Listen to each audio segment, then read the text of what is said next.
Bonjour.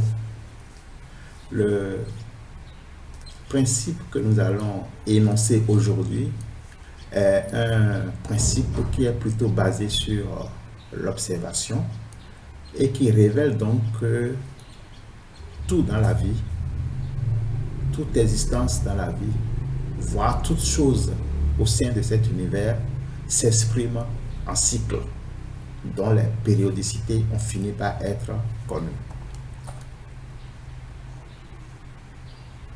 Pour exemple, nous citerons donc les battements du cœur. Le cœur bat 60 fois par minute et on voit que c'est devenu cyclique. Toutes les minutes, il faut que le cœur batte 60 fois. Quand on observe les saisons, dans chaque partie de la planète, telle ou telle saison apparaît à telle période de l'année pour une durée connue. Et c'est cyclique. Ça reprend à chaque fois de la même manière. Petit exercice, je vous suggère d'observer tout phénomène naturel de la vie, de l'existence, et vous verrez que ces phénomènes naturels sont des phénomènes cycliques et rythmiques.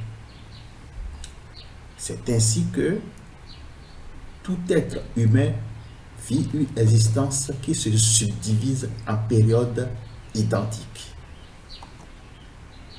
On a d'abord des périodes simples de la vie humaine que l'on peut découper en périodes de 7 ans.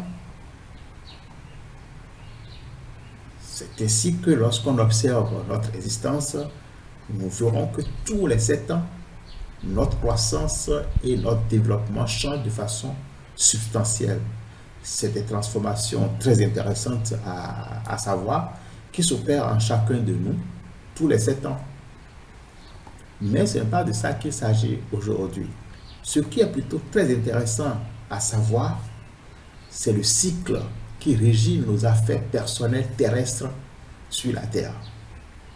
Ce cycle a une longueur de 365 jours, commence à notre anniversaire et prend fin à l'anniversaire suivant. Et ce cycle de 365 jours se subdivise en périodes de 52 jours pendant lesquelles certaines conditions sont favorables et d'autres sont défavorables aux choses que nous désirons faire au cours de notre vie. Pour mieux comprendre, prenons un exemple. Supposons que vous êtes né un 24 avril. Je l'ai pris par hasard. Nous allons confectionner le tableau que vous voyez ci-après.